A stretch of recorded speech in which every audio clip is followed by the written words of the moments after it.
Is the Big 12 one step closer to becoming an absolute power conference?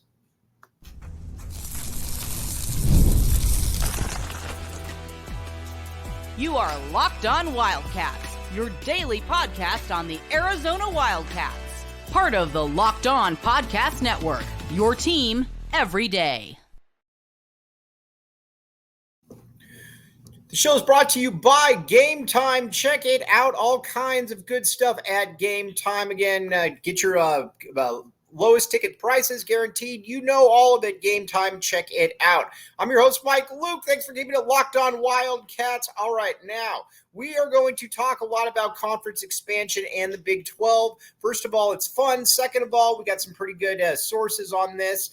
Just to remind people, last year at this point, a lot of people were saying that, that there's no way that the Pac-12 was going to break up. You had people like Canzano and Wilner saying that they were all in solidarity with each other. I didn't really believe that. I had a pretty good source, and we put it out there, and lo and behold, that did not occur.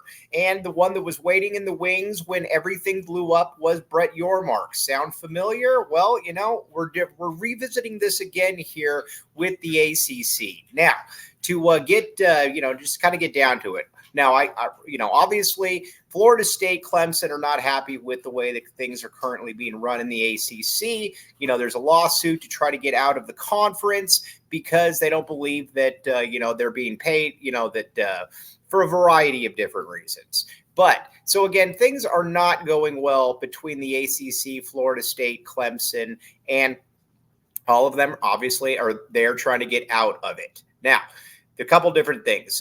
Jason Scheer obviously put out that he thinks that the Big 12 is going to be able to get Florida State and Clemson. And then a day later, Brett McMurphy put out and he said if Florida State gets out of the ACC, that they will not be welcome in the Big 10 or the SEC. Now, there's a couple different reasons for that. First of all, Florida State is not a AAU accredited school. That's something that you got to keep in mind here because the Big 10 views itself as a prestigious academic conference, which it is. I think the sports are overrated, but it is a prestigious academic conference. There's no doubt about that. And then with the SEC, it doesn't appear that there's a lot of interest there as far as expansion. And if you're a team and you're like, all right, there's 14 spots. Do you and what, you get 3 or 4 guaranteed bids from the SEC? Do you really want to bring in another team that could possibly challenge your power at that point? Probably not. And that's something that I think has kind of gone over a lot of people's heads when it comes down to this. So let's just say that Florida State then is able to get out of its contract with the ACC and nobody wants to take it. Well, at that stage in the game, they're probably not going to have a lot of options, and it's going to be very difficult to go back to the ACC and say, yeah, we're good. Obviously, this has been built up for a long time, and there are going to be schools in the ACC that some of these conferences are going to absolutely be interested in. The Big 10, it seems like a natural fit for a school like Duke. Obviously, Duke, you have a perennial, one of the best basketball programs in college basketball. You got a football that is decent from time to time, and you've got great academics. So that's something to certainly keep in mind as well.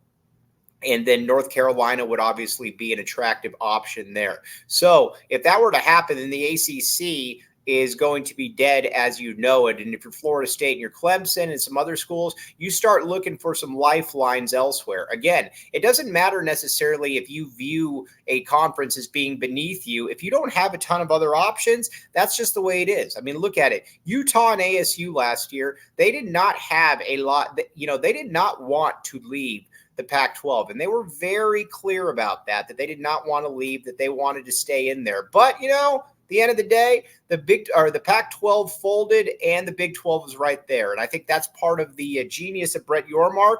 He kind of lets things unfold, but he's also aggressive when he needs to be aggressive. And that would certainly be the case with, making sure, jumping the line in the TV deal with the Pac-12, saying that he was going to expand and getting everybody a raise. The Big 12 brings stability. And if you're Florida State and you do end up in the Big 12, there are some enticing possibilities for you. First of all, you immediately become the marquee brand in the conference, and you have a pretty clear-cut shot to the college football playoffs. Now, I think a lot of people were bummed that last year Florida State went undefeated and they didn't get in. Now, granted, it was because their quarterback got hurt, but there was still a lot of hard feelings about, just kind of the cachet, I think, that the ACC, that comes with the ACC. I don't know that a conference with Brett Yormark would allow that to happen, just because I think that he is a little bit more of a shrewd type innovator. So Florida State, and then Clemson, much the same way. You got to remember, too, with Clemson, they are not AAU accredited, so that would rule out most likely the Big Ten.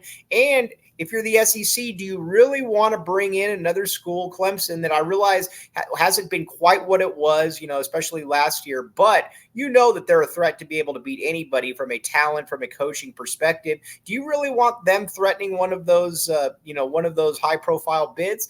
Probably not. And so if you're Florida State, you're Clemson, you could go to the Big 12, and not only can you go to the Big 12, you could probably run it from football, but also, if you're Brett Yormark, this brings a ton of credibility to your conference. If you bring in those two schools, and we'll get to some of the other ones, then you have closed the gap in a monstrous way. You have really closed the gap to the point where, you're maybe not quite where the other conferences are, but you're getting pretty close, because these are two top 10 national brands. These are schools that, have won, 3 of the last 10 national championships, something like that. So again, these are big time entities. And you would also have a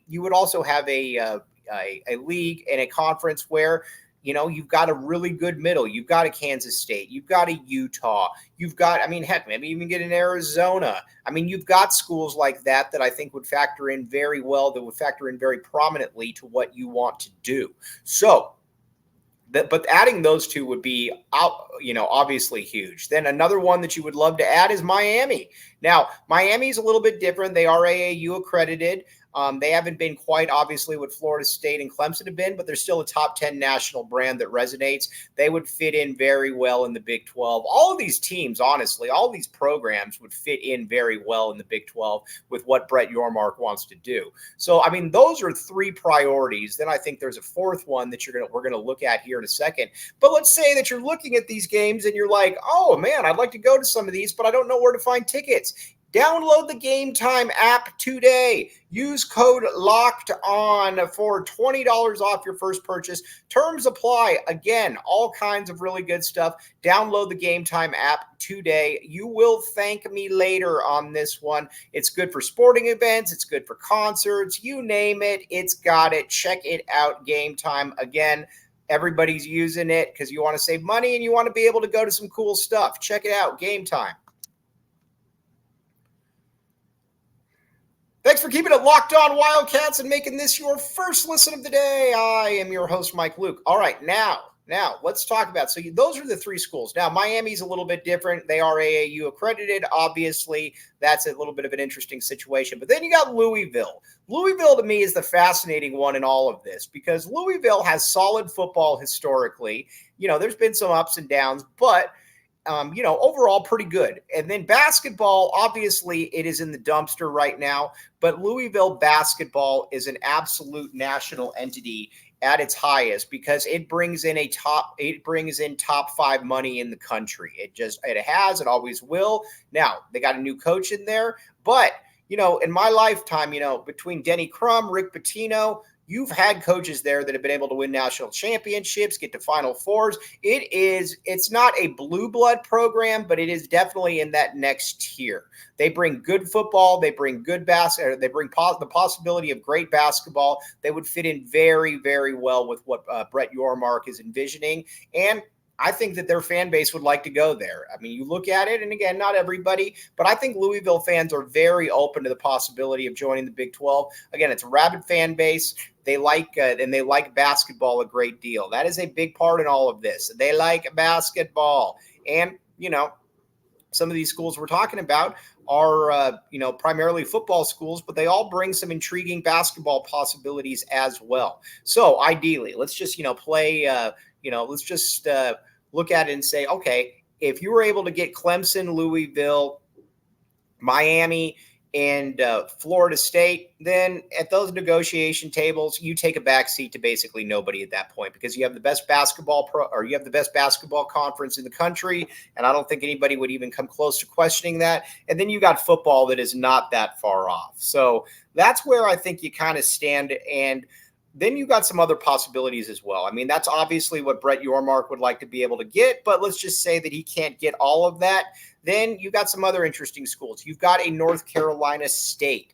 North Carolina State, obviously, in the Final Four this past year, has had pretty good football over the years. They would be not necessarily a sexy addition, but a solid addition. You're also looking at schools like a Virginia Tech. You would, like I said, you would have a variety of different avenues that you could go to really turn this into a big time football conference, as well as obviously the best basketball one. And then, like I said, I put nothing past Yormark. With Yormark, I think he lets things kind of play out.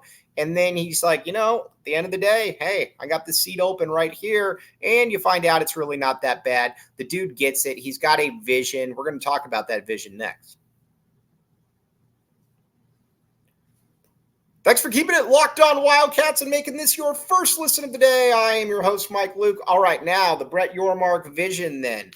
Listen, I think when this is all said and done, I think that his vision is that there's going to be three major conferences. There's going to be the SEC, there's going to be the Big Ten, and there is going to be the Big 12.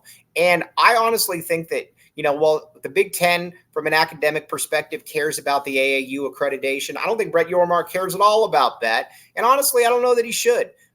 Because when you're sitting down at that negotiation table, when you're talking with these different conferences, when you're talking about these TV deals, it's going to be, what can you bring in?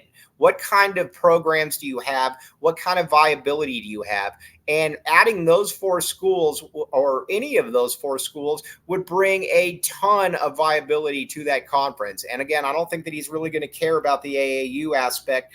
Then you also have there's a private equity possibility as well that he has talked about, that he's looking into. And, if there's anybody that can pull off something like that and make it happen, then I think it would certainly be Brett Yormark. But overall, this is a dude that just gets it.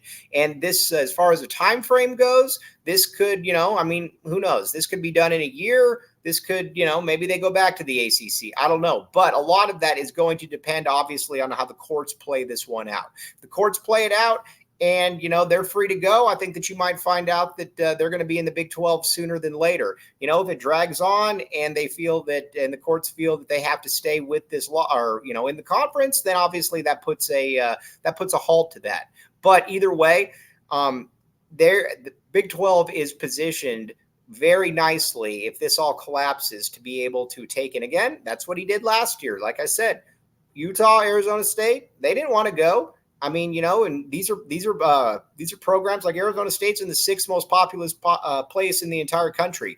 Utah, you get into that mountain region, obviously, and it's a top 15 football program. But they didn't want to go. But guess what? They didn't really have any choice at that point. And I think that's what kind of Yormark is setting up. And he's shown that he can do that. And then I think he's still going to dip his toes into possibly looking at the basketball aspect and seeing what exactly he can do from a revenue perspective there. But again, this is all still somewhat informed speculation, but there are things that are certainly headed in the right direction for Yormark if he wants to make all of this occur. And he's shown in the past that he is a force to be reckoned with. But if you're interested in this, obviously keep it very close on the ACC lawsuit. For the media deal, that is going to be a huge part in all of this. But, to the Arizona fans that are like, well, I don't want Florida State or Clemson going there. It's going to be more difficult. No, you want them there because it makes the conference stronger. Again, this is all about getting to that next round of negotiations and having the strongest possible hand to play. That is all that this really comes down to. And that's where, so if you're Arizona, you got to be able to just step up, put your big boy pants on, and be able to, kind of suck it up and make everything happen. Now, going to be signing off here, but we'll be back. We're going to talk a little bit more Arizona football coming up. We're going to talk more expansion because, again, this stuff is fantastic. But as always, Very much appreciate you all making Locked On Wildcats your first listen of the day. Would very much like to see some more teams go into the Big 12. I think it would be fun for everybody. But everybody out there, have a great weekend. We will be back with you. You've been listening to Locked On Wildcats.